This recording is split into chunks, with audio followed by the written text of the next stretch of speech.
one more thing too, as far as gold and silver coins, any coin is better than a piece of paper. Yeah. So the copper coins, nickel coins, zinc copper covered coins, any coin is better than a piece of paper, because there will probably be a lot of things you can buy with those coins. And your silver coins will be very, very valuable. And there will probably be a lot of people who can't break them down and give them change.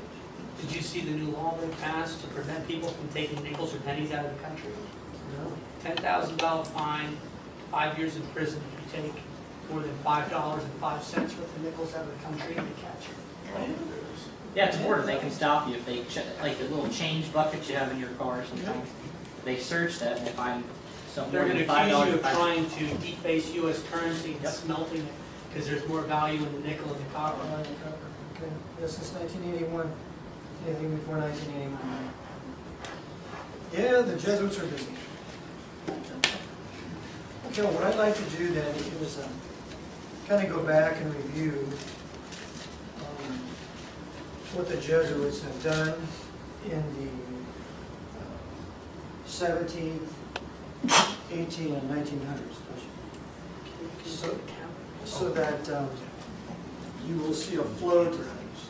And what I've tried to do in my book is make a flow so that I'm just not dealing with one issue here, so it seems incomprehensible to the reader because they don't know the past and they don't know the future.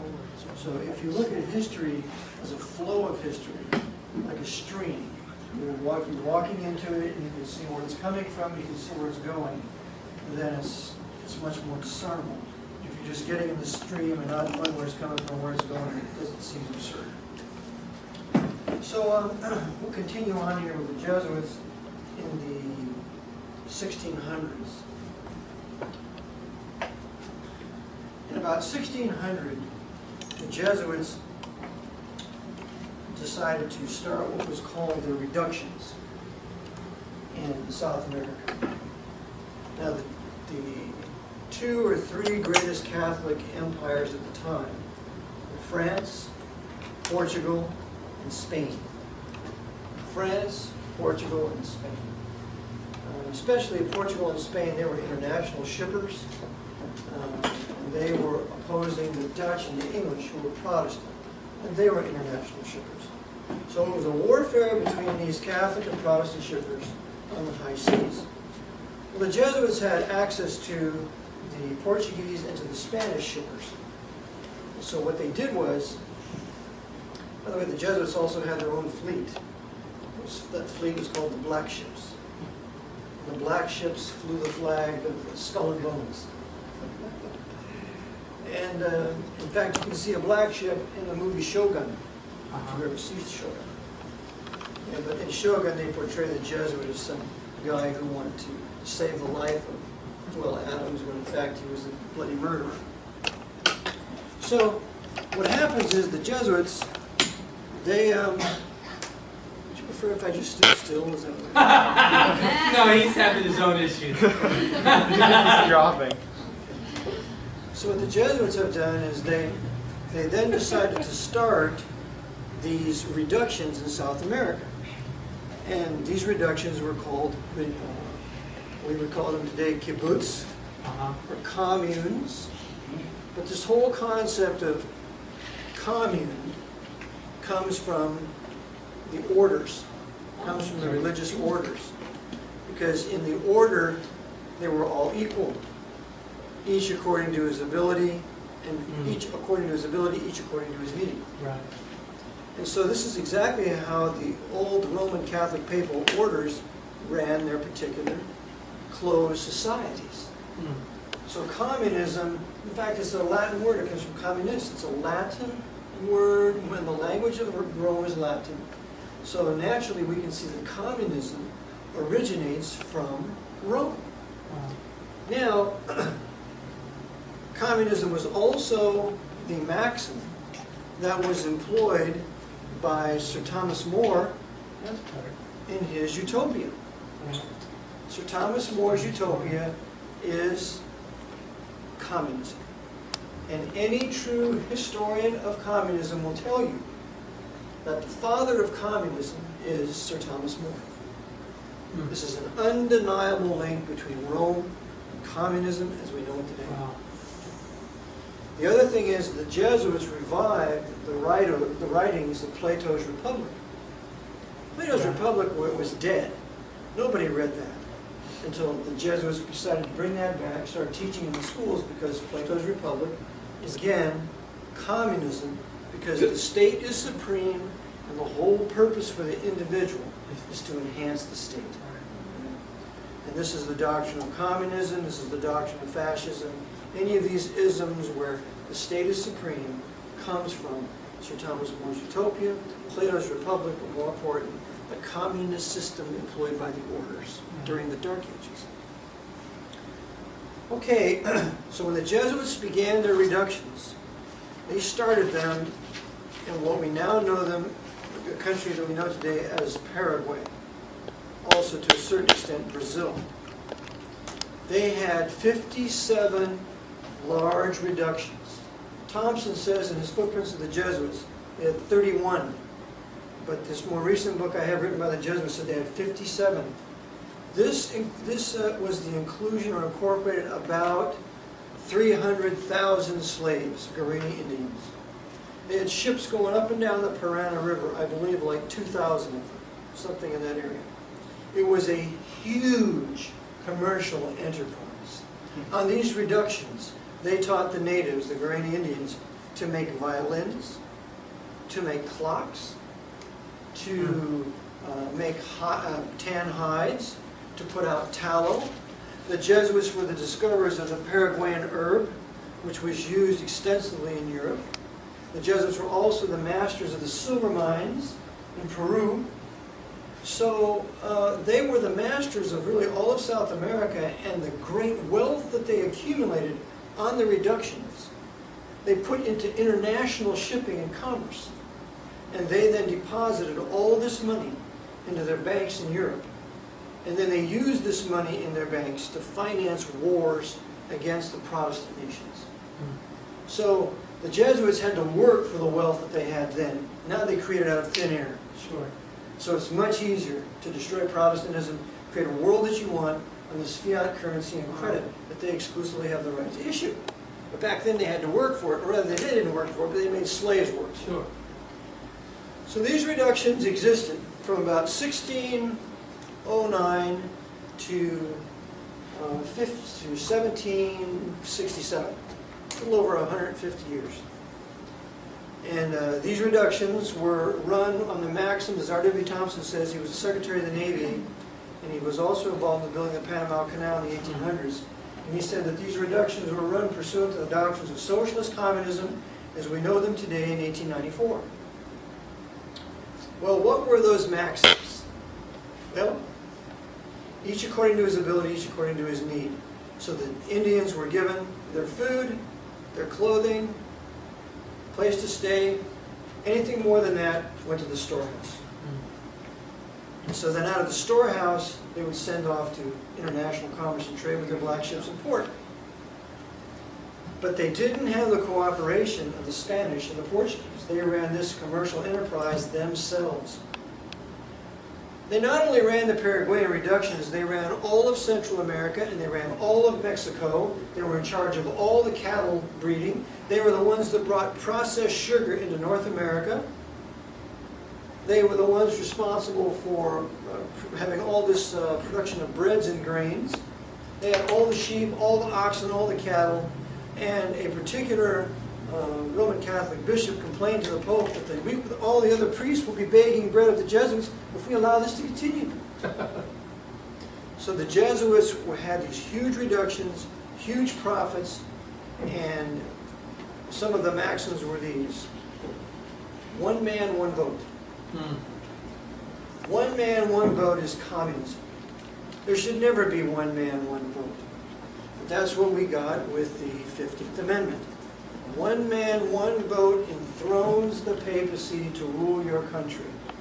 Because the voters should be the landowners.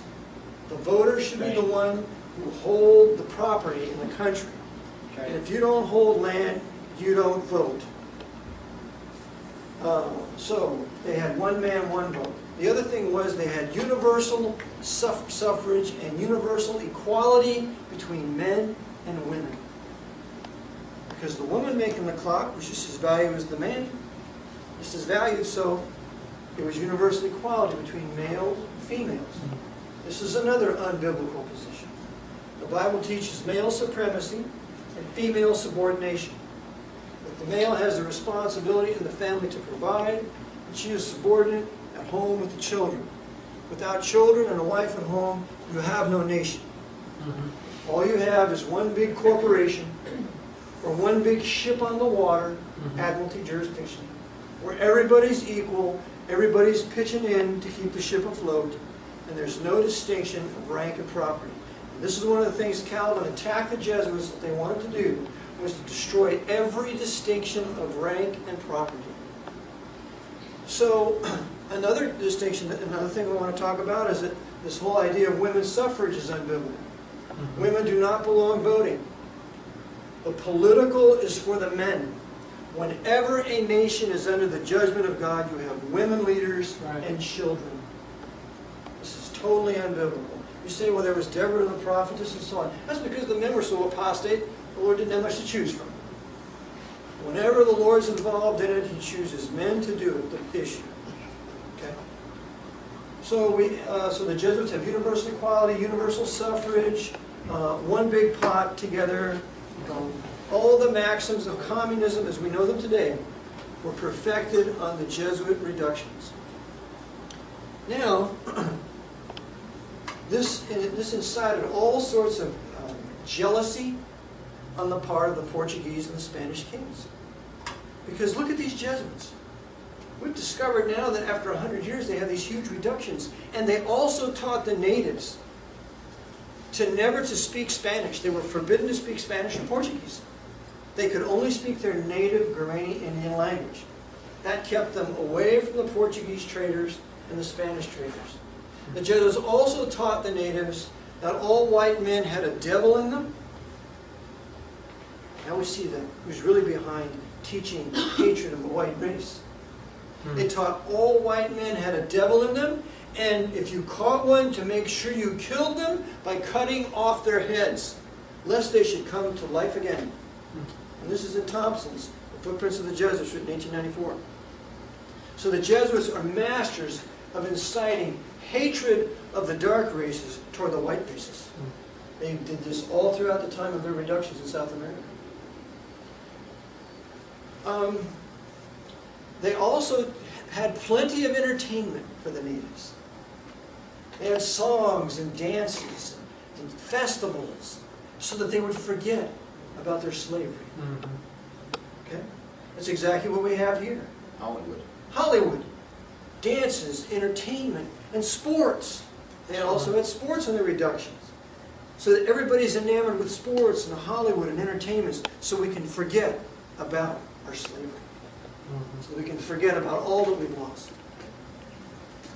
Okay, they also had they had elections.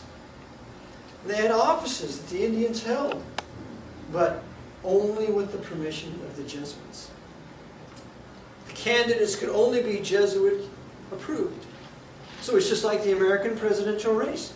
The only candidates that are going to run will be approved by the Jesuit order, and anybody who's not is not going to be running. Period. There will be no such thing as a grassroots movement of individual political leaders. That will not happen.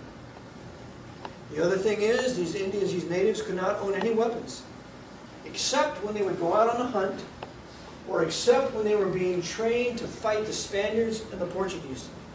Then they had organized armies to fight, pardon me, the very Spanish and Portuguese kings that allowed the Jesuits in South America in the first place. So how the Jesuits ran the reductions in South America is exactly how they run the 50 states here. Every state in America is a Jesuit reduction.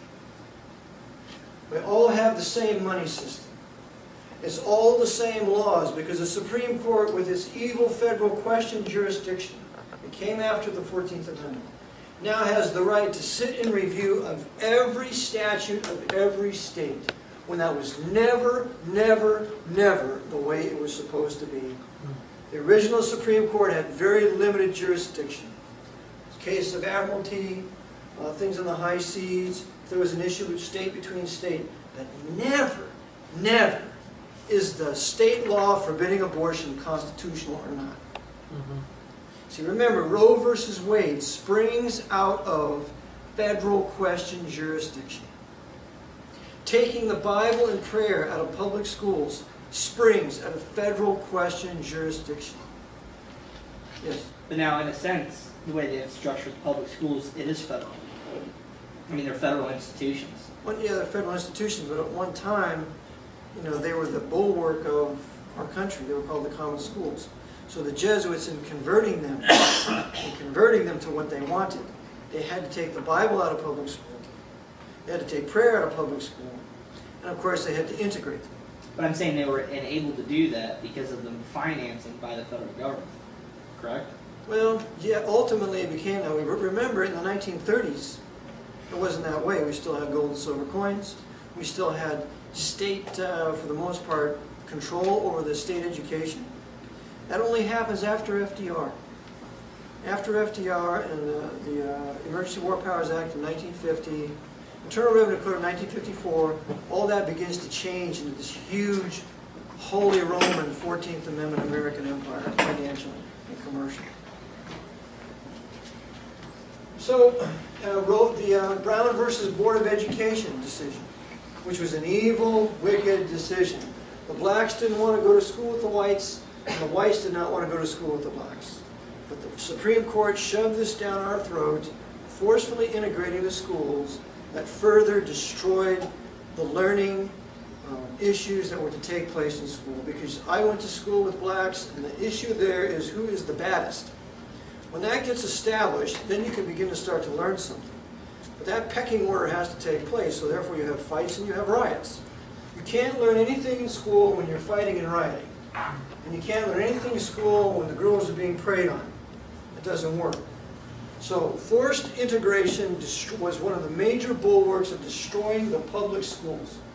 And now, in Los Angeles, there are some Mexicans or Indian people there who are refusing to obey Brown versus Board of Education, and they're only taking their own kind into their school. And I say, they've got it right. So, the natives there in the Paraguayan reductions, the Jesuits worked that experiment so that they perfected the tenets of communism, and then they put those tenets of communism on us by way of Supreme Court decisions, because now what we have here is called judicial supremacy. The 14th Amendment, I'll deal with that in a little bit. The 14th Amendment did not give the black man the equal status with the white people. That did not happen. The black people were suckered into thinking that fighting for the northern hordes, that they were going to secure freedom for themselves. That's what we're all brainwashed with in Hollywood and academia. That is not what happened. Before the 14th Amendment, white people were first citizens of their state, and thereby citizens of the United States. And the privileges and immunities of this subordinate and derivative U.S. citizenship included the Bill of Rights. That means that the first 8 individual Bill of Rights listed acted as absolute limitations upon the power of the federal government. That means no matter how many people didn't want you to worship God according to the dictates of your conscience, the First Amendment protected you. It was a republic where law was king, lex rex, the maxim of Rutherford's work. If all the people in the country didn't want you to own a gun, the Second Amendment protected your right to own a gun, period. The federal government could never take them from you. Because remember, the Bill of Rights acted as limitations upon the power of the federal, not the state. Each state constitution had its Bill of Rights also that limited the power of the state. So the individual was shrouded with this protection, which is what we want, which is why we valued our citizenship, which American citizenship was so important and so unique. This is why no matter how many people wanted to deny you a jury of 12 people of your peers, the federal government could never deny that because it is secured by the Fifth Amendment. Okay, Fourth and Fifth Amendments. So we had these inalienable rights, these Bill of Rights that were part of our privileges and immunities of U.S. citizenship before the 14th Amendment. Well, Dred Scott came into play, and of course the Jesuit Temple Coadjutor who rendered that decision was a Roman Catholic Chief Justice Taney, and it was a right decision because the people who had citizenship were white primarily. White. The blacks did not have citizenship. And so therefore, the 14th Amendment overthrew the Dred Scott decision, and it created a whole new citizenship. James G. Blaine talks about this in his book called Political Discussions. And he says, James G. Blaine was an assassin, he was a murderer, he was involved in the murder of McKinley, or Garfield. James G. Blaine was called the Continental Liar of the state of Maine. He was a senator, a radical red Republican. And he said that what we intend to do is to make citizenship national. It's for the white man and the black man as well. So what the 14th Amendment did was this. It reversed the origin and character of American citizenship. And it made U.S. citizenship primary.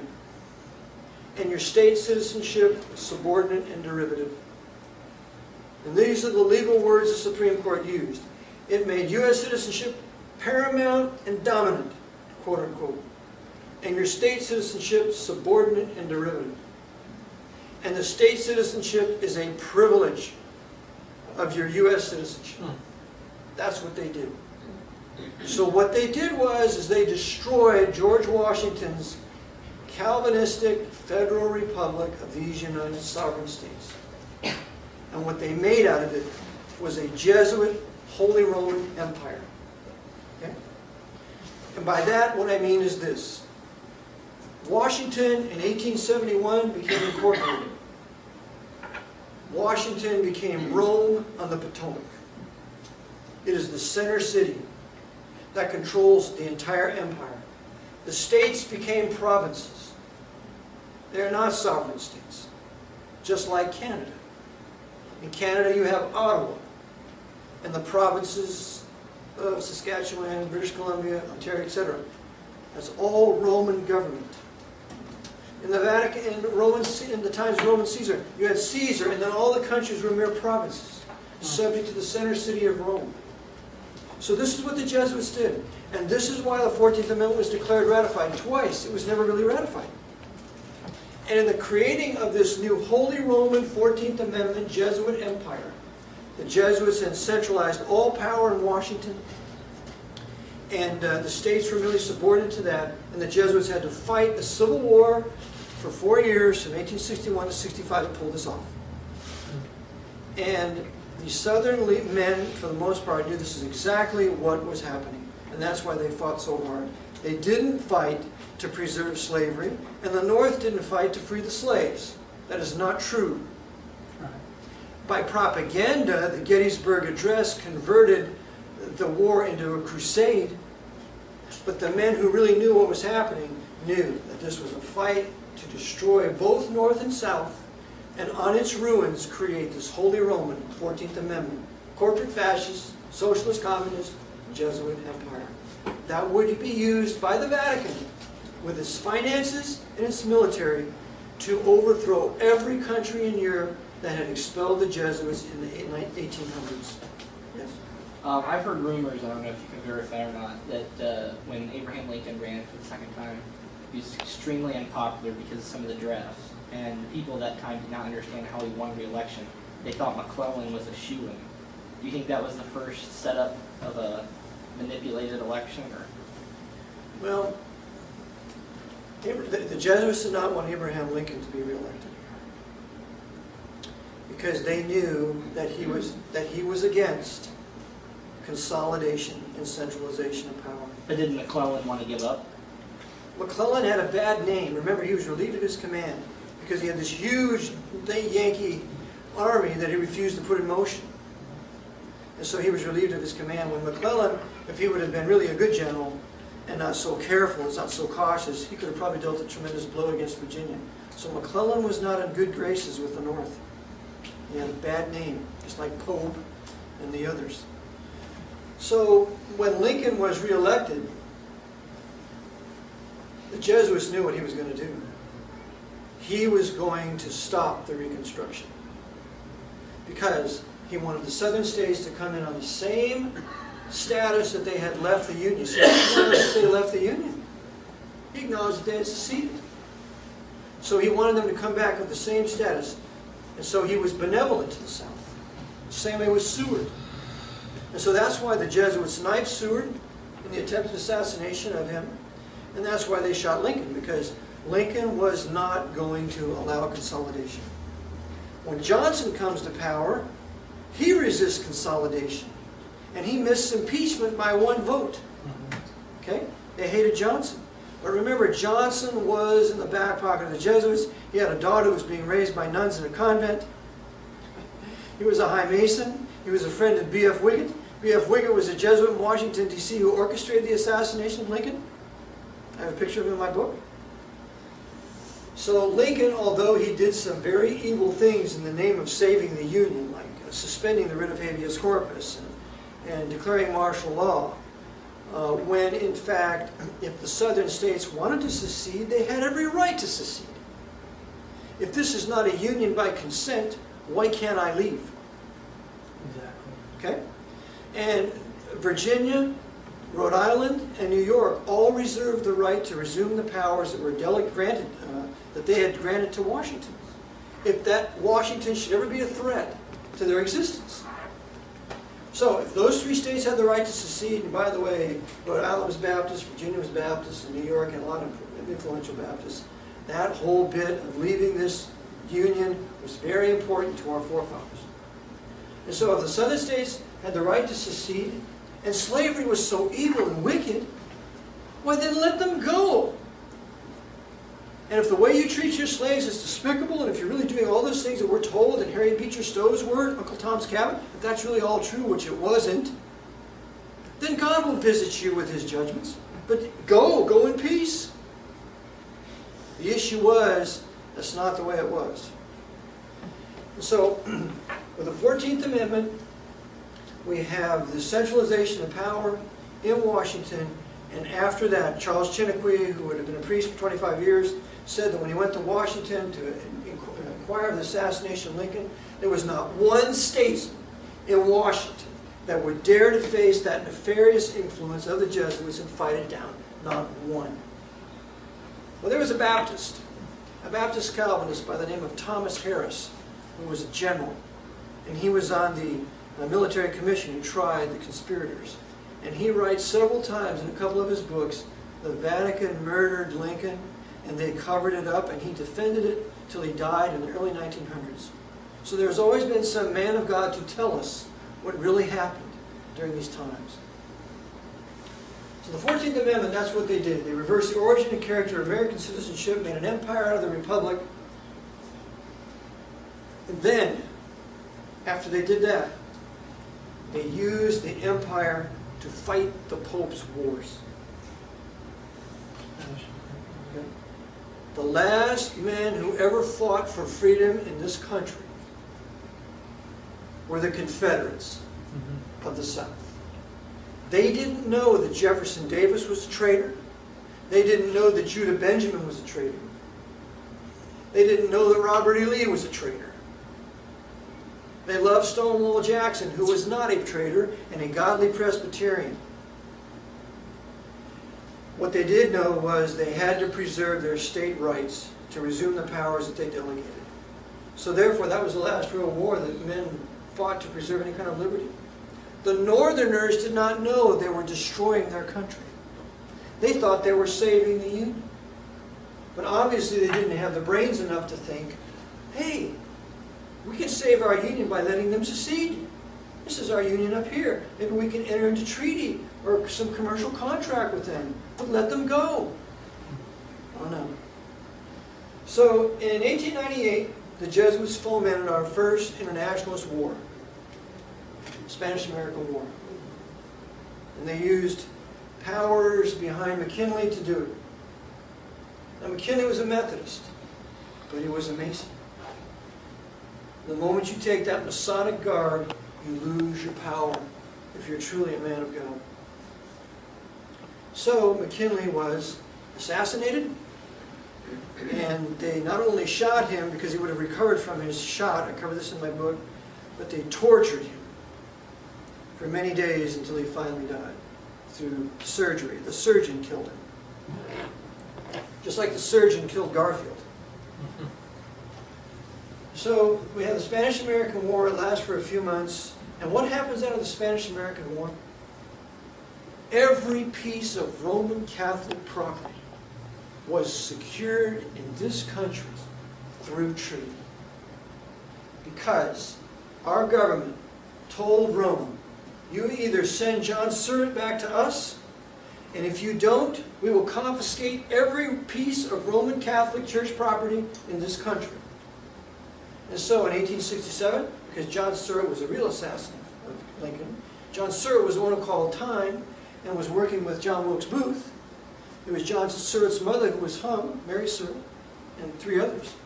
So they returned John Surratt, and Surratt was on trial, and of course he had the greatest Jesuit-controlled lawyers around, and the Jesuits from Georgetown were busy frequenting the trial. And Surratt had 2 trials, and because they managed to get a Roman Catholic lady on the jury a couple of times, the jury was hung, and Surratt went free, and he died around 1916. So the Jesuits then, as they're using their empire, they're going to use this empire to fight their wars. Well, we have a problem in Europe. In 1880, France kicked out the Jesuits. Catholic France kicks out the Jesuits with their great Prime Minister, Leon Gambetta, who was a Mason.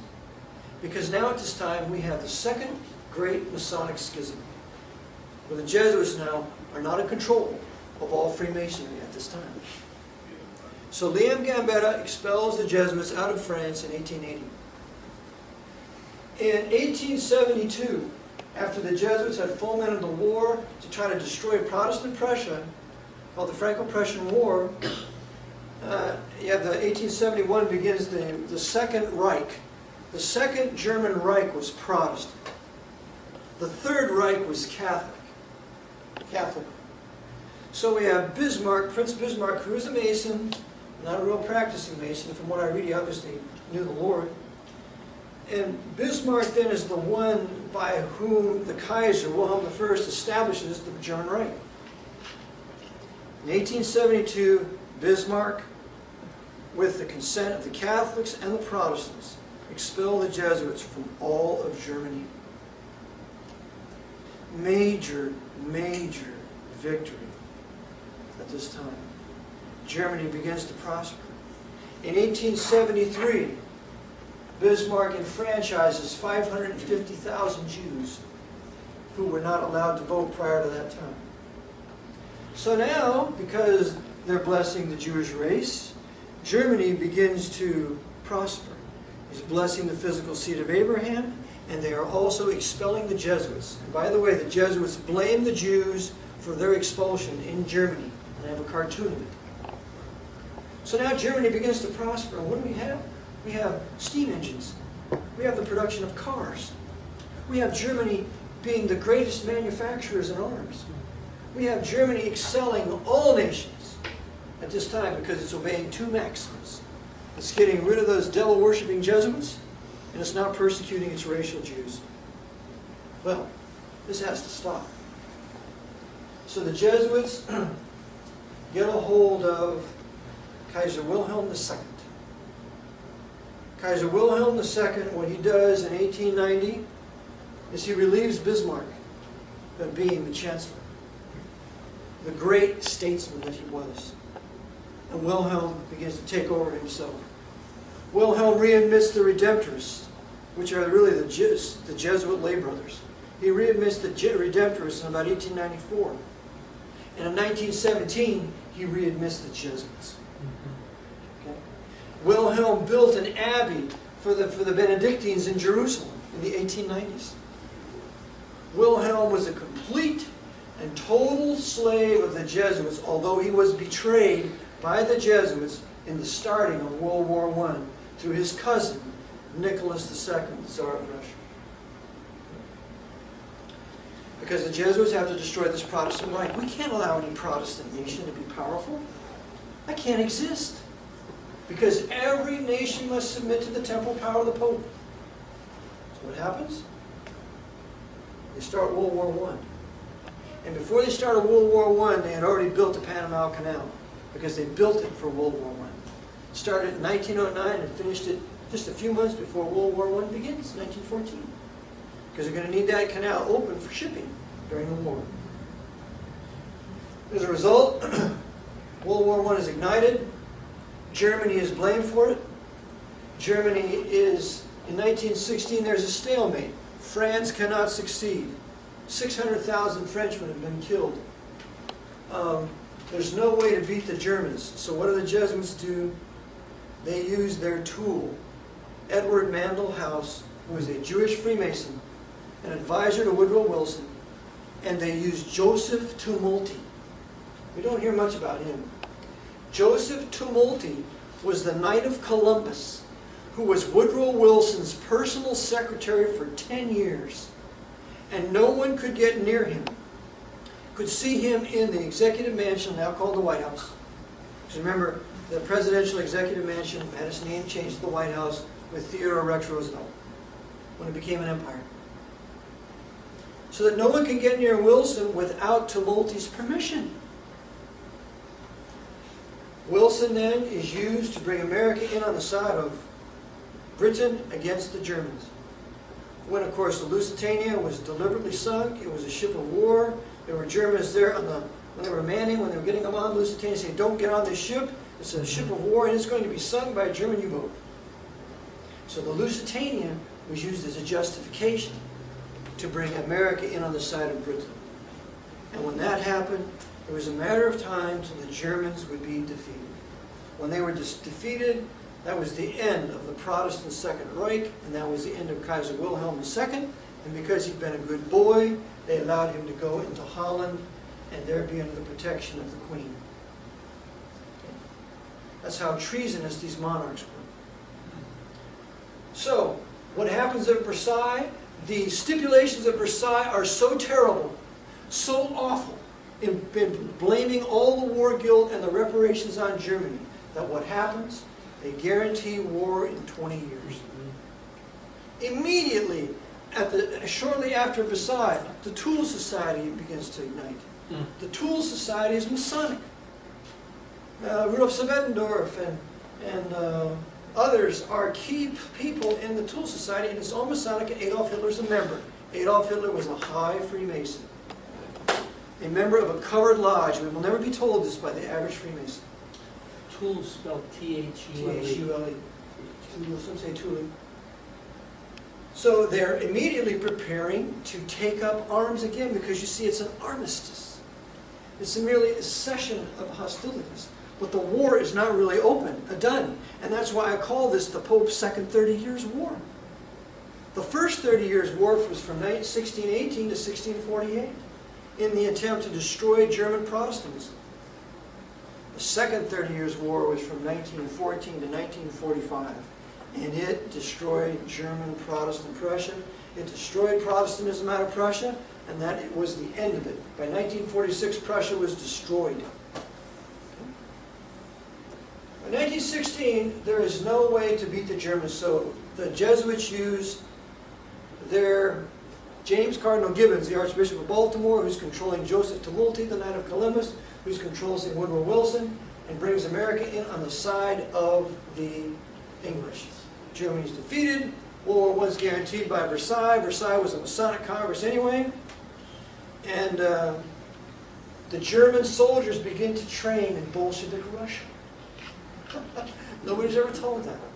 But you had some 8,000 German soldiers being trained in Stalin's Bolshevik Russia in preparation for starting World War II.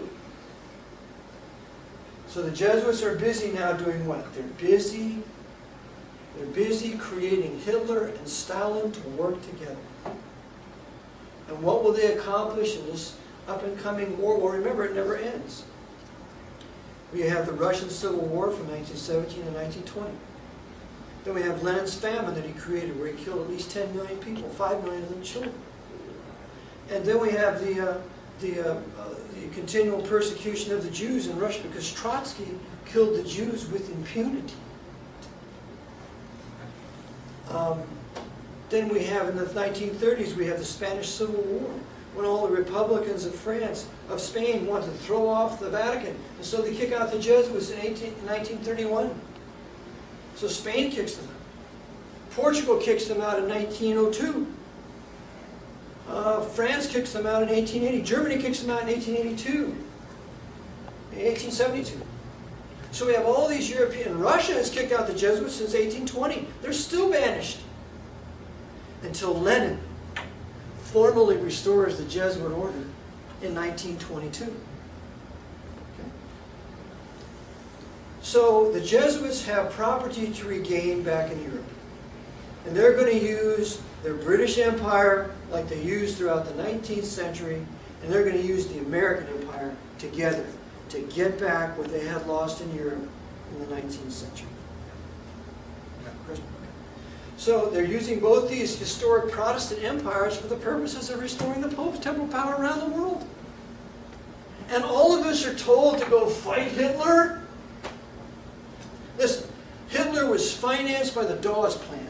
Go home, check out the computer, D-A-W-E-S, the Dawes Plan. It proceeded from J.P. Morgan. The Dawes Plan financed the war debt of Germany and sold bonds to Americans to pay the war debt for Germany. And then Germany reneged on it, and it left all the Americans holding these worthless bonds. 1929. We'll deal with that. I should bring that up. So that the American builds the Third Reich. Now, let's go to 1922. Right, 22. Remember, the Pope had lost his temporal power in 1870. That means he didn't have the right to rule the world. King Victor Emmanuel II took power. He became the king of the Kingdom of Italy, and he was later poisoned. His son was later shot, Umberto I. So they were busy killing off his family because he dared to say, I am king of Rome. You can have the spiritual power, but I have the temporal power. So what happens is, from 1870 to 1929, the Pope has no temporal power. So what the Jesuits do, then they bring Mussolini to power in 1922, and in 1929 he signs the Lateran Treaty. The Lateran Treaty.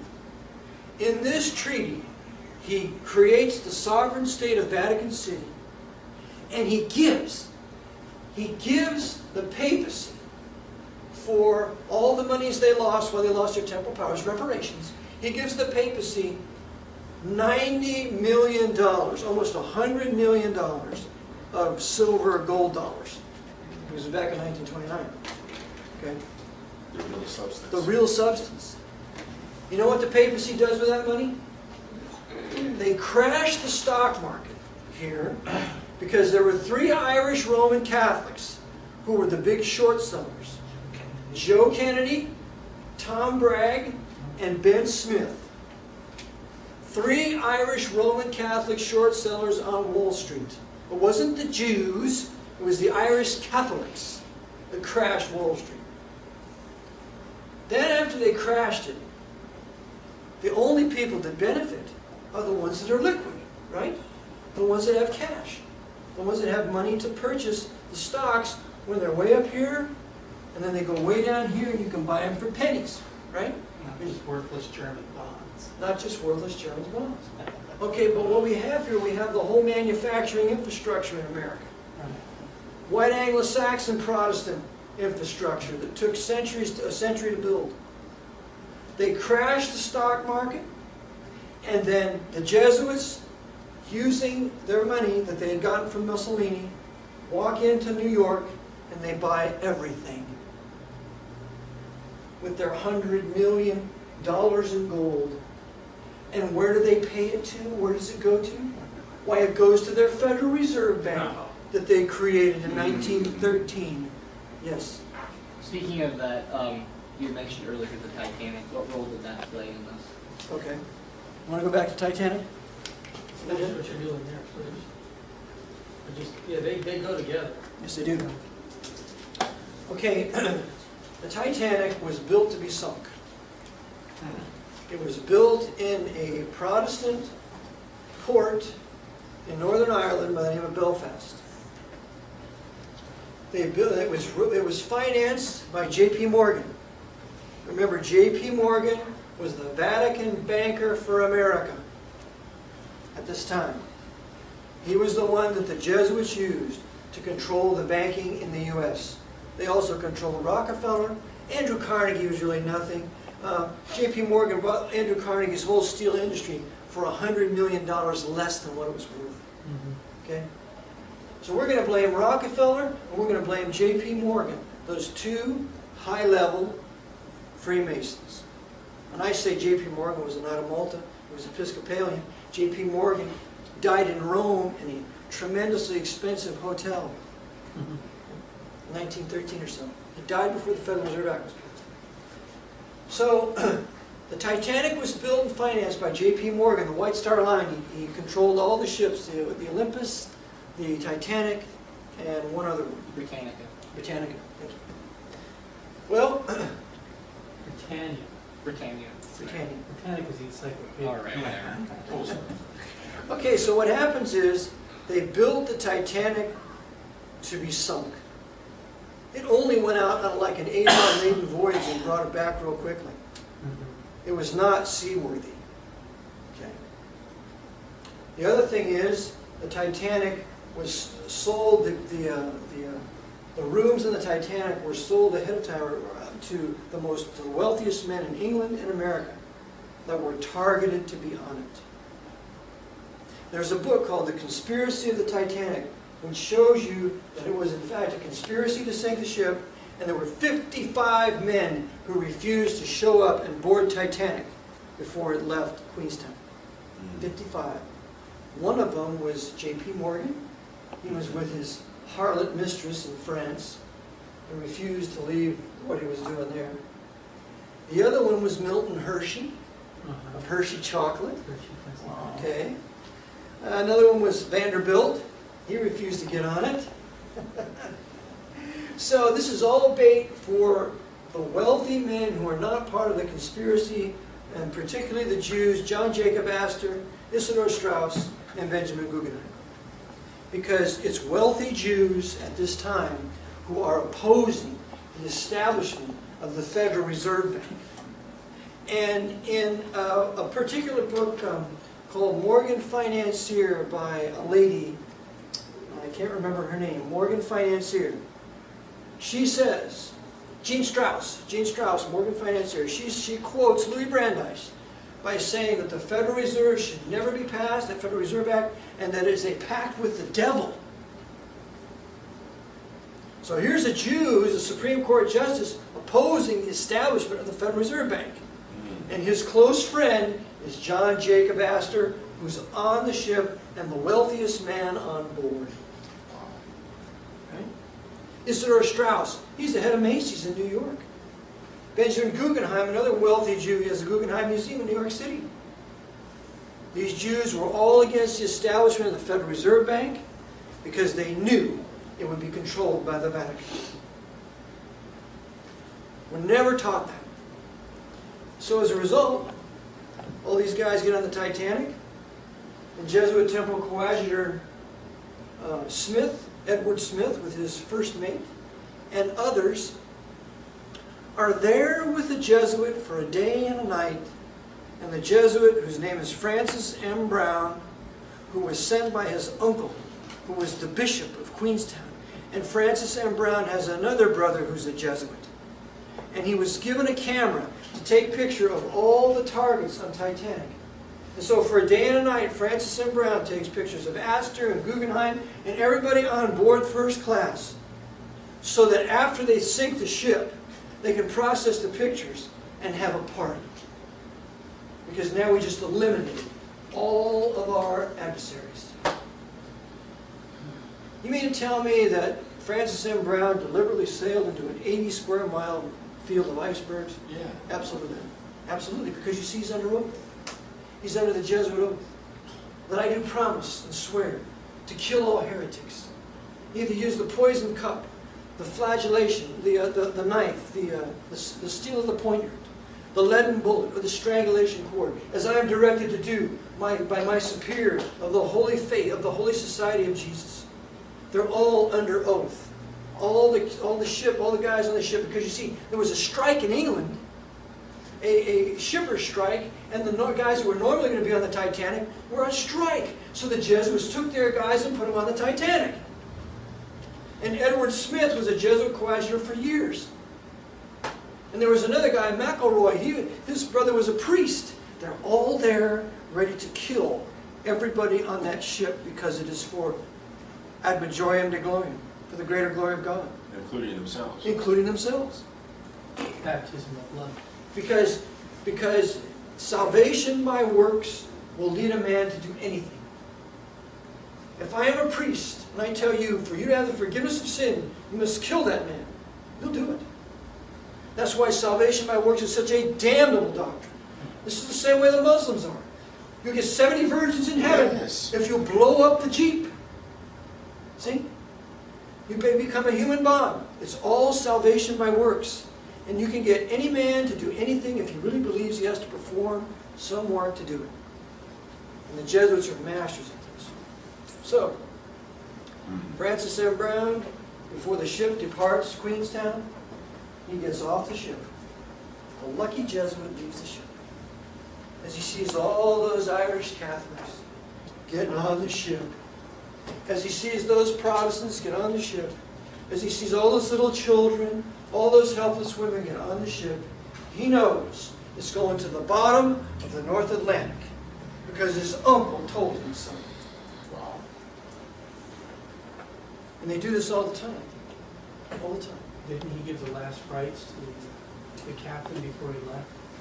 He could have, could very well have. I I'm read sure. that he had done that. Is that right? I'm sure that he did, because you can't find anywhere what Brown did for that day and a half, other than he just took pictures. And by the way, if you see the National Geographic video, Secrets of the Titanic, get that, read it, and watch it. The one who narrates it is Jesuit Temple Coadjutor Martin Sheen. And he says that the lucky priest, I remember, I have a picture of Martin Sheen in my book, who's at the Jesuit novitiate in Wernersville. Wow. Martin Sheen named himself Sheen after Bishop J. Fulton Sheen. Changed his name from Estevez to Sheen.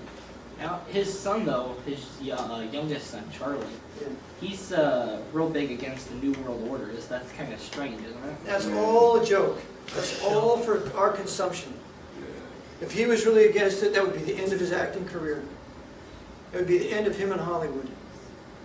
And his father would tell him, Martin, or Charlie, if you oppose these men, they're going to kill you. Do you want to die? Because Martin knows all about them. That's why he's on the West Wing. Martin, in the West Wing program, he's the Jesuit president. That's what he is. That's what the Jesuits are portraying him as. Okay? So now, the Titanic sails out to sea, 80-mile iceberg. There's a fire going on below where the coal is. So they make sure the thing's going to sink. It hits the iceberg, they keep going. They don't stop. And according to one particular report, the guy who was at the wheel swung the ship to broadside so it would hit the iceberg, and you never expose your broadside of your ship to any danger. You only take it on the nose. They violated basic safety procedures because they wanted to sink that ship. And so they sunk it. And all those innocent poor people died. And as a result, then, the Jesuits were able to ram through their Federal Reserve Act the following year, because Titanic went down in 1912, 1913, December 23rd, 2 nights before Baal Mass, when all of our congressmen should have been there, who were Bible-believing men, That's right. busy home celebrating the Merry Mass of Christ. Federal Reserve Act is put through, and that is the beginning of the end for us financially. So back to 1929. What happens in 29? 3 Irish Catholics crash the stock market, and the Pope goes in with his Jesuits and they buy it for pennies on the dollar. Now the Vatican has our entire industrial complex in its pocket, so that it now can extend credit out of thin air from its Federal Reserve Bank to all the military industrial contractors, Boeing, Lockheed, McDonnell Douglas, Chrysler, Ford, all of them, so that they can have huge military contracts to not only arm the U.S., but they're going to arm Germany and they're going to arm Russia. Remember, this American government, controlled by the Pope, has built the entire Soviet war machine and made you pay for it every April 15th. By the way, April 15th. April 15th. Beware the eyes of April. April 15th is when Lincoln died. The one who would have ended consolidation. April 15th is when Lincoln called out troops against the Protestant South. April 15th is when Titanic went to the bottom of the ocean. And you know how the Jesuits celebrate their April 15th? All the slaves in North America get to file income tax returns and pay income tax on their labor, on their wages. They get to fill out a 1040. They get to fill out a 1040. Which was an extension of the 1040 bonds that Lincoln established to finance part of the Is that right? 10-year, 40-year bonds. The 10-year, 40-year bonds. Wow. Just a coincidence. Isn't it?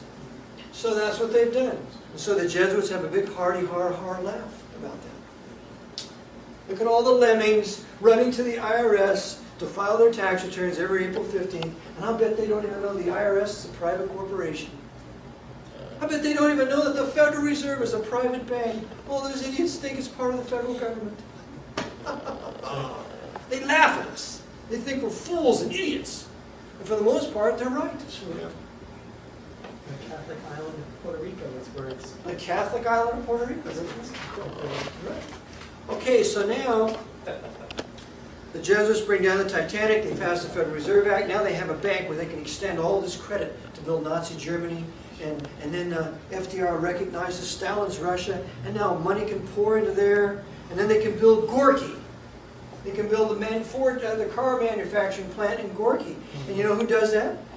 33rd degree Freemason, Jew-hating, Dearborn Independent, international Jew author or backer of all those authors, Henry Ford Sr. Henry Ford, pardon me, he gets an award from Adolf Hitler, the highest, I think it's the Order of the Black Eagle, I have a picture of it in my book, for financing and helping to build the Third Reich. And we're going to be told that the Third Reich is against Masonry when Henry Ford helps to build it? Come on! When Horace Greeley-Schott is the banker for Hitler, and he's a 33rd degree Freemason, and yet they're going to tell us they're anti-Masonic. Sure. So Henry Ford builds Hitler's Reich, and he builds Stalin's Communist Red Russia because they are the same. They're going to persecute the Jews, they're going to kill off the Protestants, they're going to kill off nationalists, and they're going to ultimately make a way to recreate Europe in a Catholic bloc. Don't forget all those holy helpers at IBM. Oh yes, okay, there's Watson, Thomas J. Watson. Thomas J. Watson's a 33rd degree Freemason, Yeah. and he is the one who creates these machines, Hollerith machines, for Nazi Germany to be able to have a census and count all the Jews in Europe so we know where to go to their addresses and round them up and send them off to the camps. And Thomas J. Watson gets that same award that was given to Henry Ford, but he later gave it back, yeah, right. And he's another Mason helping to bring about the Jewish mass murder in Eurasia. And Thomas J. Watson's son, Jr., he becomes an ambassador to Stalin's Moscow with Averell Harriman that night of Malta, who signed the Lend-Lease bill and brought in all and totally mechanized Russia. Do you realize Lend-Lease? Let's go to there. Let's go to Lend-Lease for a minute. Lend-Lease was signed into law in 1941, right after the Japanese bombed Pearl Harbor, or after the O&I really bombed it.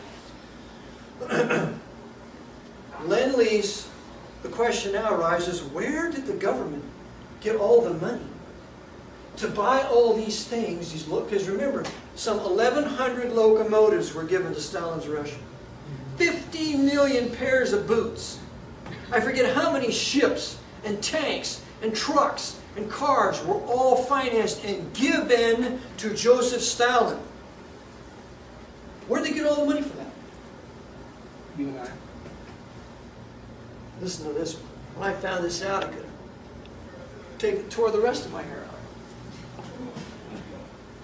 They robbed the Social Security Trust Fund and stole everything that the American people were paying into Social Security from 1933-34 to 1941.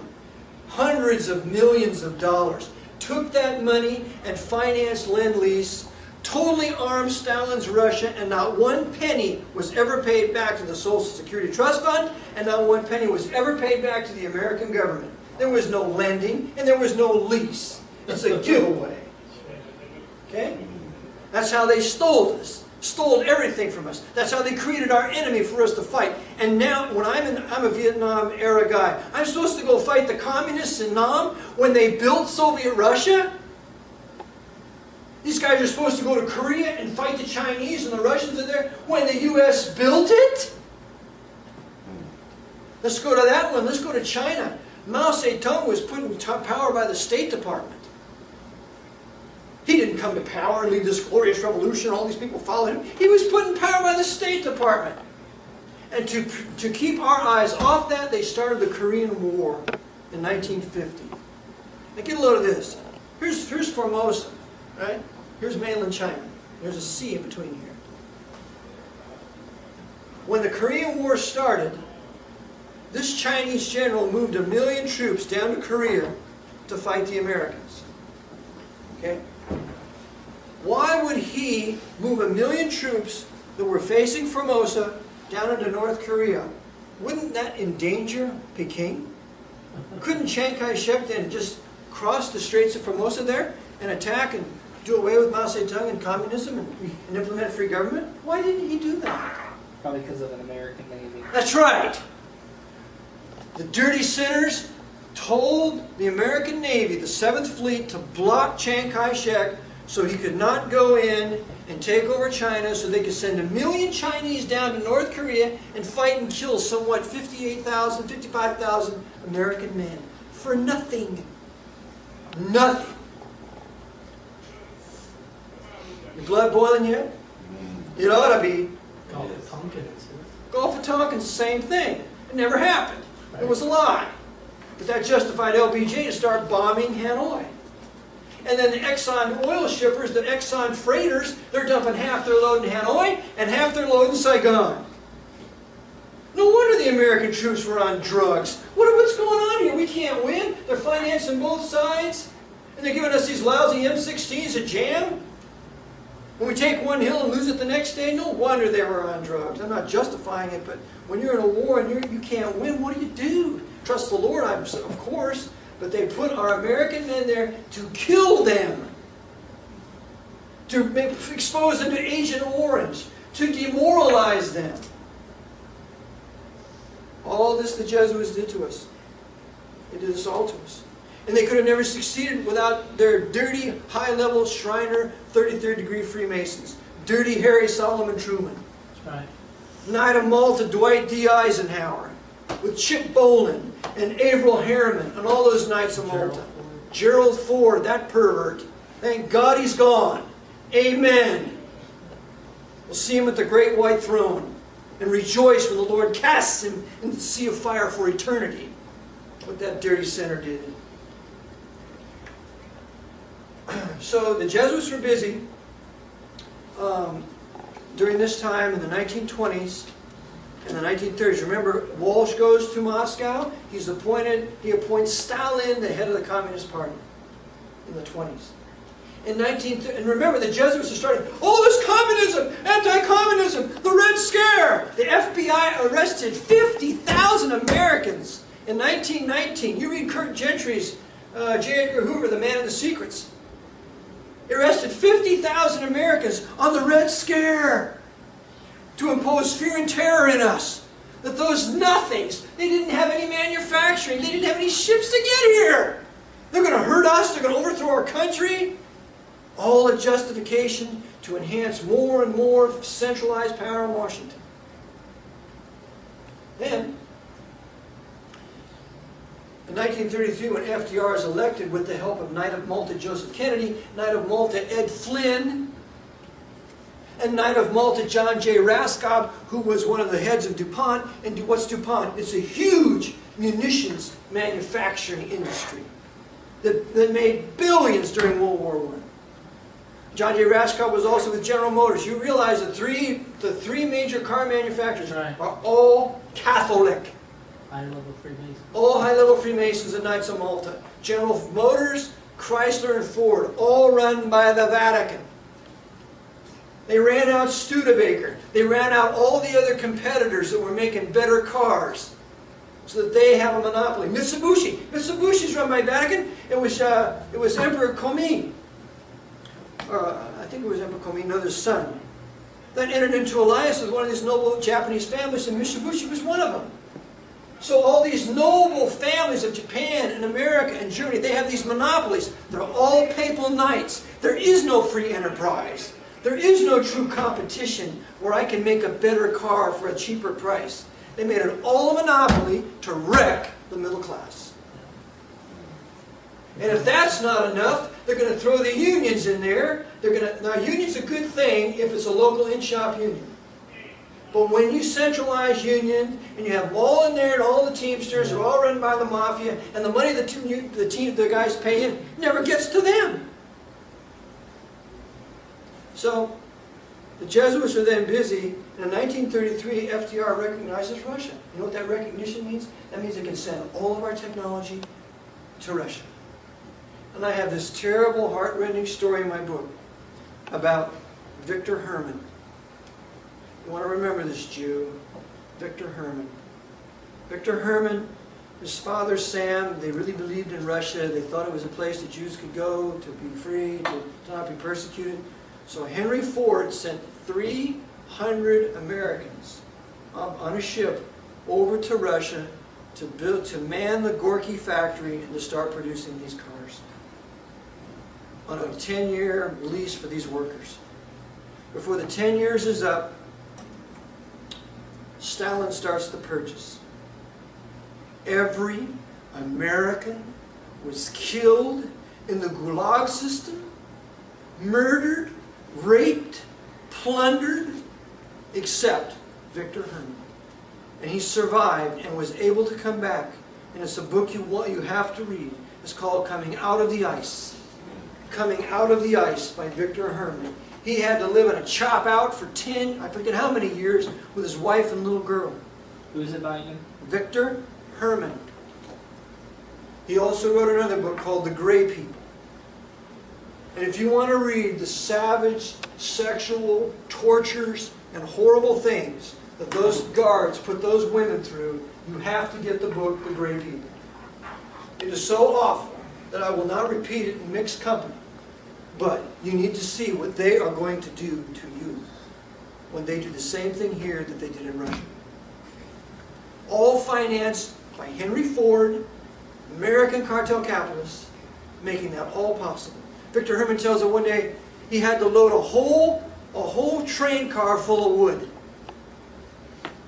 And if he didn't load it, he couldn't go back to the barracks, and of course it's freezing, he does this in the snow. So he manages to do it a certain way. And as he's trying to get it done, he looks over to a guard, and he sees what the guard's eating out of. And he starts weeping and crying.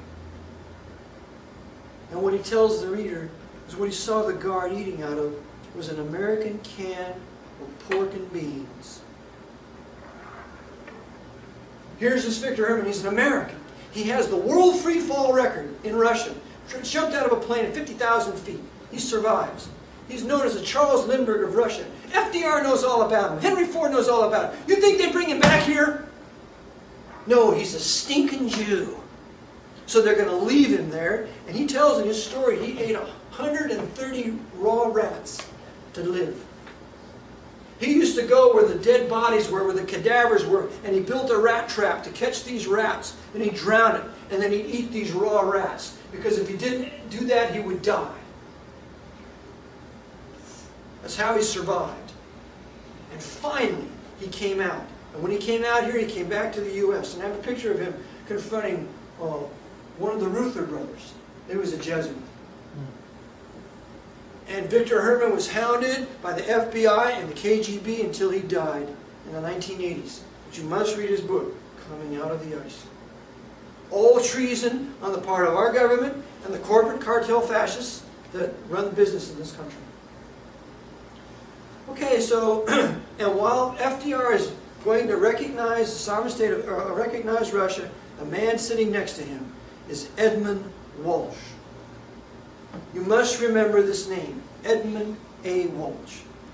Edmund Walsh is a Georgetown Jesuit. He is the creator of the School of Foreign Service. George J. Tenet went to the School of Foreign Service. At this School of Foreign Service, all of our future leaders in foreign policy are trained. And thus they are controlled by the Jesuits. The State Department is manned by a whole bunch of grads from Georgetown University School of Foreign Service. Right?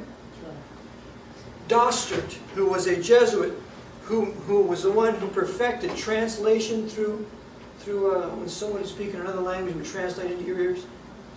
Dostert was taken... Pardon? Interpreter, but it was an automatic translation. Maybe it was an interpreter, but at Nuremberg, it's Edmund J. Walsh, Edmund A. Walsh, who's at Nuremberg, along with his right-hand man, Dostert, and they're the ones responsible for all the translation that goes on at Nuremberg, so that these Nazis, whenever they bring up the issue of the papacy and a concordat with the Pope and the priests involved in the SS, they will not, it will be all censored out. Do they have the, do they still have the German transcripts of that? I don't know. Or are they gone? They're probably gone. They all censor it out. The other thing was, Edmund Walsh was one who worked with Robert Jackson. Robert Jackson was a 33rd degree Freemason. He was a Supreme Court Justice. He was a prosecutor. And don't you know who they decided to prosecute and who they did not decide to prosecute? They didn't prosecute Hitler because, of course, they helped him to escape. You must read Hansig's work, Hitler's Escape. H-A-N-S-I-G, Hansig. They didn't prosecute Himmler because the British Secret Service helped him escape. And they killed instead a man named Heinrich Hittinger. They didn't prosecute Bormann because they had him escape. And they didn't prosecute Heinrich Müller because, you see, Bormann and Müller were working with the Red Orchestra, with the NKVD during the war. That's why the German troops on the east were betrayed and sacrificed in the east by von Paulus. So at Nuremberg you have Edmund Walsh there, who is a Knight of Malta and a High Jesuit. And what do they do? Well, they're censoring out the transcripts, but he also lets another man go. Jesuit Edmund Walsh lets a man go by the name of Karl Haushofer. He was the geopolitical man that Hitler followed in all of his takings. He takes Austria, then he takes the Sudetenland, then he takes all of Czechoslovakia without firing a shot. And then he takes Poland, and then begins World War II. But all of that whole plan was the master plan of the Jesuit, Karl Haushofer. Karl Haushofer, his death was faked. He did not commit suicide after the war, and Edmund Walsh let him live. He refused to prosecute him because Walsh was probably at least a colonel in the army. So here's this stinking Jesuit who's a colonel in the army who has all this power over the Nuremberg procedures. And if that's not enough, Walsh then goes to Japan, and he's now part of the International War Crimes Tribunal in Tokyo. And guess what? They don't prosecute Hirohito, the emperor. The emperor was the one responsible for the Pearl Harbor attack, at least on the Japanese side. He was a high-level Freemason with FDR.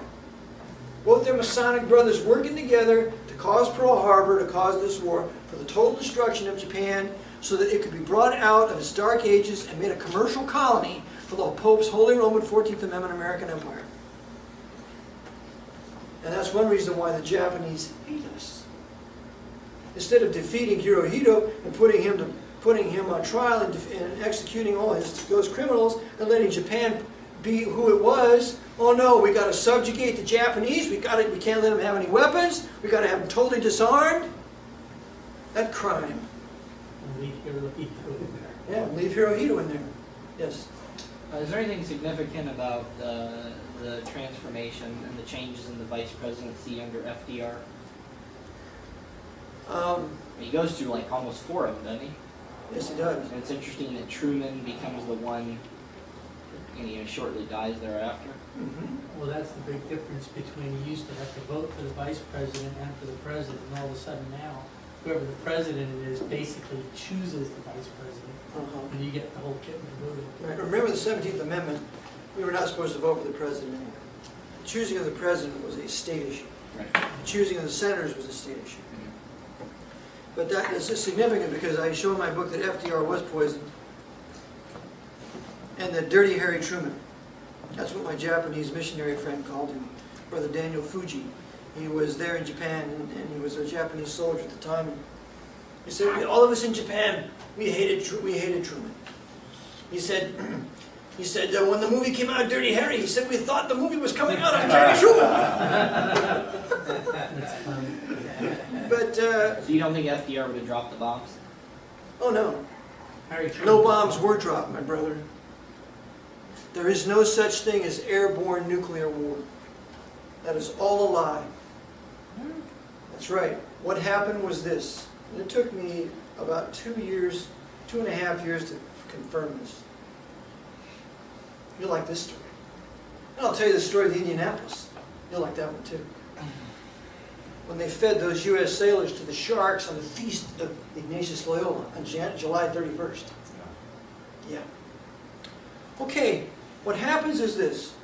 Never has an atomic device prior to 1943, because that's when they really detonated their first one, 1943, ever been dropped and airburst. It's never been done. And remember, the Jesuit order is a military order. It's not a bunch of religious people. They're warriors. They're like the Templars. They're like the Hospitallers. They're like any highly disciplined military. They're better than the SEALs. They have absolute obedience. And whatever they're told to do, they've had adequate training and absolute obedience to carry it out. There's no one like them. Do you think the Black Pope, the Jesuit general, would use a weapon in a way that he had never tested it? Never. It's not a military. You always use a weapon after you've tested it, certainly. And prior to 1943, when 1943 was really the first one that I know of, Dr. Bill Deagle says 1939. Some say Tunguska in Russia was a nuclear detonation. It could very well have been, which was what, 1908, something like that. That no air-bursting bomb of a nuclear type was ever dropped. So this is what the Jesuits did.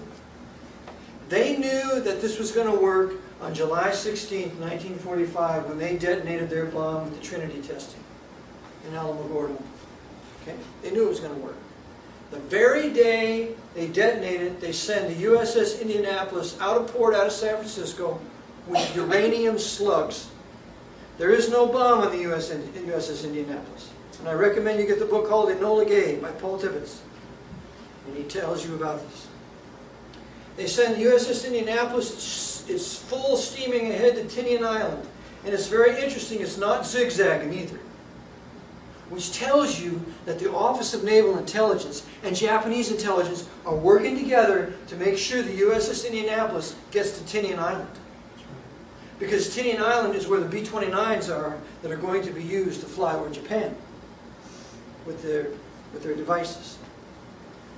So what happens is they arrive at Tinian, they unload their cargo, and then some days on August 6th, Paul Tibbets takes off in the Enola Gay, and they insert the uranium slug in the bomb when it's in flight. Sounds a little funny to me. I would think it would be all ready to go. So they insert the slug into, I believe it was Fat Man, a little boy, and it's uranium. The one over Nagasaki, they used plutonium.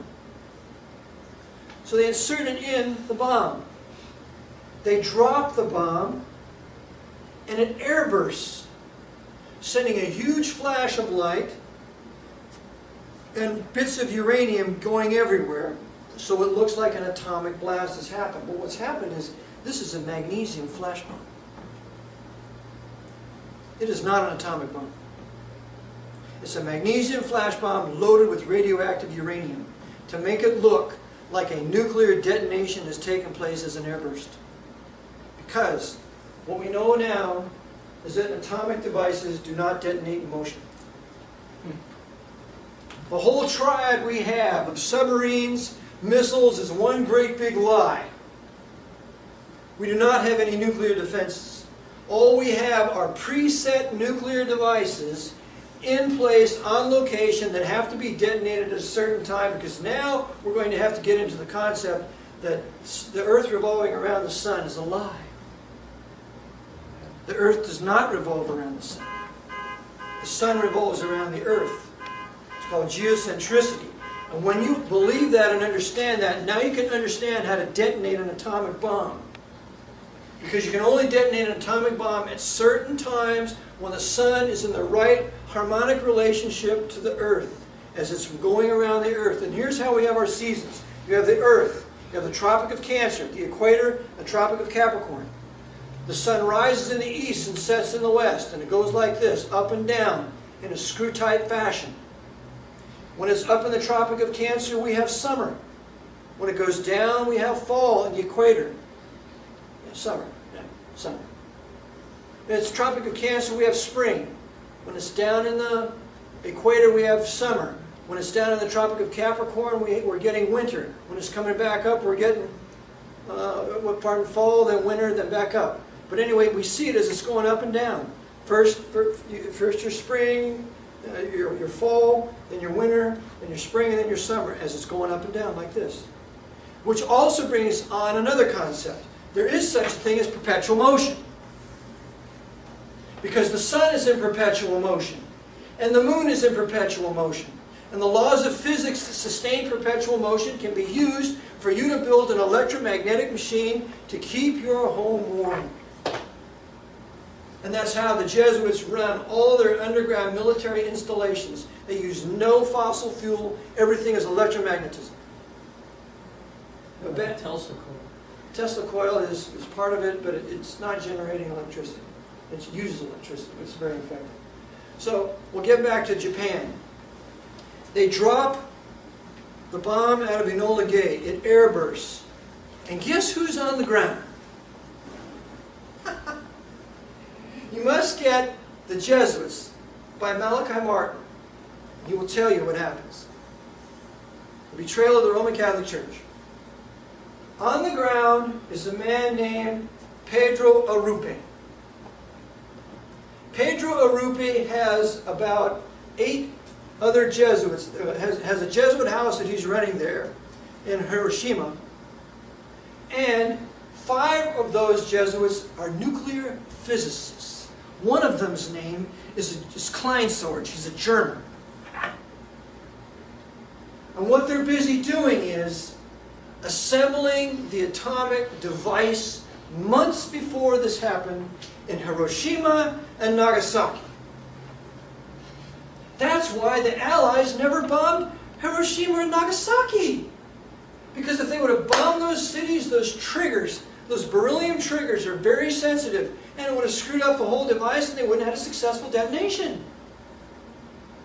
So what happens is, as they fly over Hiroshima, they get in the general vicinity, because the targeting was goofy and they couldn't be precise with it. They drop this magnesium flash bomb, and on the ground the Jesuits are there, and they're underneath of it because they know how to shield it. So the bomb goes out and it goes up, but there's no crater.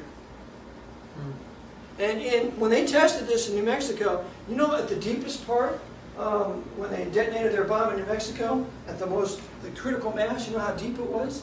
6 feet. That's all. That's it. Find it. They know how to shield it. So they shield it in Hiroshima to go out and up. That's what happened. There is no evidence that any bomb has ever dropped and airburst, ever. None. I know it's a hard one for a lot of you, and it's even harder for the concept of geocentricity. But remember, we have been trained all wrong. Everything they ever taught us was wrong. Everything. Our health, science, law, physics, everything they ever taught us was all wrong. And they've kept us down by this false knowledge. So now, after they've done this, the Jesuits detonate this device. And you know what Pedro Rupi gets out of this? They do the same thing 3 days later at Nagasaki. You know what he gets out of this? 1965, he becomes a Jesuit general. Wow. He killed 90,000 Japanese. He did. We didn't. They did. And they blamed it on us. And the Japanese hate our guts for supposedly dropping those bombs because it was not necessary. They offered terms of surrender 3 weeks before that. And the only term was, you let us keep our emperor. They got to keep their emperor anyway. Dirty sinners. So now we get to bear the brunt of what the Jesuits did to the Japanese people by detonating those devices. And I tell you this, the Jesuits are going to do this again. They have at least 100 atomic devices preset in this country. And when the window of opportunity comes, there's a book you might want to get on this. It's called Harmonic 33 by Bruce Cathie, C-A-T-H-I-E. He was an Australian pilot. And he tells that it is impossible to conduct airborne nuclear war. His book was never answered. Harmonic 33. They have these devices already in this country, ready to detonate at a certain specific time. And they've been here for no less than 20 or 30 years. Because as we shall see, we have an international intelligence community. The CIA works together with the KGB, the British SIS, with the Chinese Secret Service, with the Israeli Mossad, with all of it. They all work together. The low ends, the guys on the low ends are busy killing each other, but on the top they're all working together and orchestrating it all. Interpol, all run by the Vatican, yes. Did you know anything, when I talked to Ralph Epperson, he made the statement that there's not another country in the world that has a nuclear device that we either have not given them or that is not in our property. That's his contention. Oh, There are no right. nuclear devices outside of ours. Well, the nuclear device was given to Joseph Stalin in 1943 by FDR. But he was saying as long as like one of our guys went with it. Yeah. Well, one of our guys that went with it was part of the international intelligence community. So the threat, there's no such thing as airborne nuclear war, missiles coming in and blowing us to Kingdom So Come. Star Wars was a joke. It's a joke. So could you put a nuclear missile, a warhead on a missile and have it land and blow up? No, It has to be stationary. it has to be on the ground because what detonates those devices is a very, very sensitive trigger, and it's made out of beryllium. And I show in my book, Michael Delisle Lyons had a Q clearance along with another Jesuit at St. Louis University, and he was the real designer and builder of this beryllium trigger that was used to detonate the device in New Mexico and ultimately in Japan. The Jesuits have the Q clearance, they devise a trigger, and these triggers are very, very sensitive, and they cannot be hit or bumped, because if that is broken very easily, they're not going to detonate. That's why they didn't bomb. Just go out and read the World War II history and see that Curtis LeMay never sent any B-29s to bomb Hiroshima and Nagasaki. Hiroshima had 90,000 Japanese troops there. Why wouldn't he bomb it? I would have. Sure. I'd bomb any troops that were going to kill my men right now. They didn't bomb it. Why? Because they were building a device, and it was their baby, and they couldn't hurt it, so that it would work. Now here's what I say is going to be done. We have, because of this international intelligence community that we have now, all working together, all run by the Knights of Malta, the FSB, the SVR in Russia, the CIA, the FBI, all of them are run by the Knights, the NSA. There are nuclear devices, small atomic devices that have been given to bin Laden. Suitcase nukes? Little balls, little suitcase nukes. Not a real high yield, but enough to destroy Mecca, enough to destroy Medina, and any other mosque they want to use to destroy the Islamic quote-unquote holy sites. As a nuclear device, as a special atomic device was used in the basement of the World Trade Center, which stayed hot for at least another 30 days. As that was put there and brought down to the World Trade Center and blamed the Muslims for that, bin Laden, who high-level Freemasons working with the Knights of Malta, they're going to detonate Mecca and Medina and going to blame it on us. And that will create an Islamic jihad, holy war against us until we are all killed. They will come here by the millions, and that's exactly what they want, because now China has a... Am I boring people? No. Because China has a geopolitical agreement with Dakar, Mauritania there on the west coast of Africa, so that all their Costco and ships can come right over into Cuba and the Bahamas and ferry all these Muslims over here so that they can arm themselves in Cuba and the Bahamas and then prepare for their invasion up into Florida and the south. Where do you see the Chinese coming in on this? Chinese are going to be involved too. They're going to do all that. They have their shipping, their Costco. Do you see that with the this 1,200-foot wide airstrip that they're building up the center of the United States? The NAFTA highway. The NAFTA highway. I don't see it there, but it could very well be, because like I say in my book, it's a Sino-Chinese, Soviet, Muslim invasion. They're all going to be working together. They were all built by the U.S. They armed them, not to protect themselves. They didn't arm the Arab countries to protect themselves. They didn't arm Turkey to protect itself against Russia. They armed the Turks to come against us. And the Turks are savages. When they fight, they cut off your ear and they make a necklace out of it, and they have their necklaces dancing around, and it smells gross and all kinds of other stuff. They're savages. When they come here, it's for keeps. And they're going to bring the Turks into this through the destruction of Mecca and Medina, I believe. Because if I was the Jesuit general, that's exactly what I'd do. I want to destroy every remnant of what was ever white Anglo-Saxon Protestant civilization, because I want to kill the Reformation, and I want to kill all those Muslims nations that are forbidding me to rebuild the third temple for the Pope of my choosing. Because when they rebuild that third temple, all those Muslim nations that are against us, they got to be taken care of. They got to be eliminated. That's why they're planning on a 30 years war. So that's what happened in Hiroshima and Nagasaki. Now, let me tell you about what happened after that. The USS Indianapolis came over here, delivered the uranium slug. They used it in Hiroshima. USS Indianapolis departs port. It's supposed to go back to, I think it's San Francisco. As it's going back, the captain, Captain Charles McVeigh, the only sea captain of the entire war that was ever court-martialed. And he's set up by that stinking Admiral Nimitz, that traitor. He sets up McVeigh, working with the Japanese intelligence, so that a Japanese sub is waiting for the USS Indianapolis at night. It's waiting. Because they worked together at Pearl Harbor, they can work together now. Now, here comes the USS Indianapolis. It's not zigzagging like it's supposed to, but it's at night. They don't think that's a problem.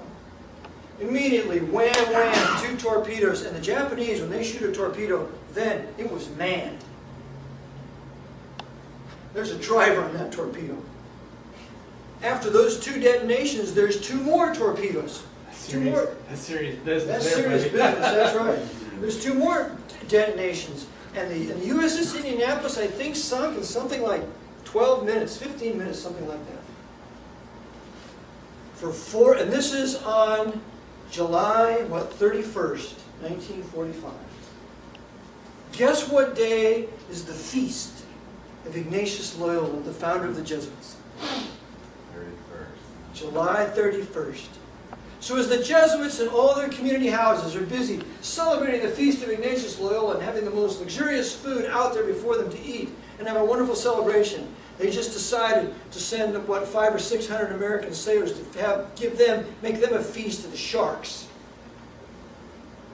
And they were in water for 4 days. 4 days.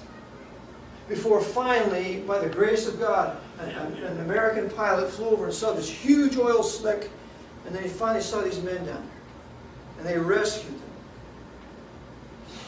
They killed our guys. They sacrificed our guys. And they deliberately didn't send out any search party for 4 days. Where's the USS Indianapolis? We have no message.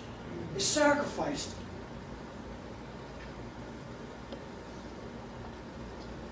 They court-martial Charles McVeigh, and they bring the Japanese subby, the Japanese sub-captain, over to his court-martial to testify.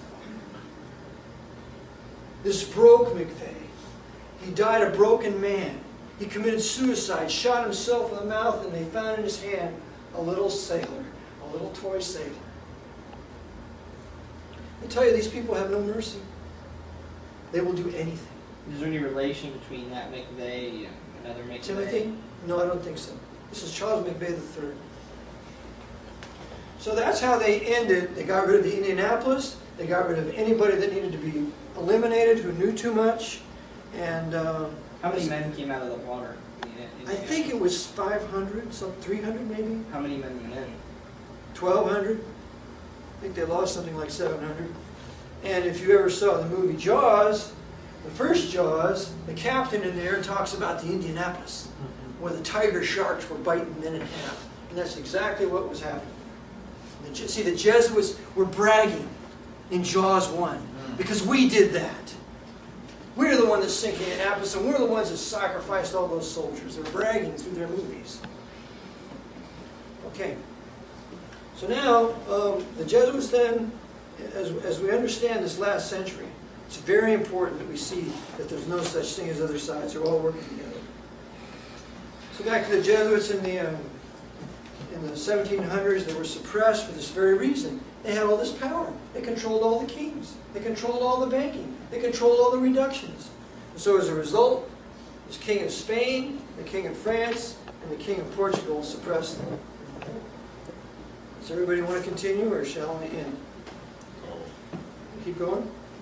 What time is it? If anybody wants to stretch, use the bathroom. If anybody wants to stretch, use the bathroom, you can come back, or... It'll take 5 minutes. Just take the camera for a minute. Corey, you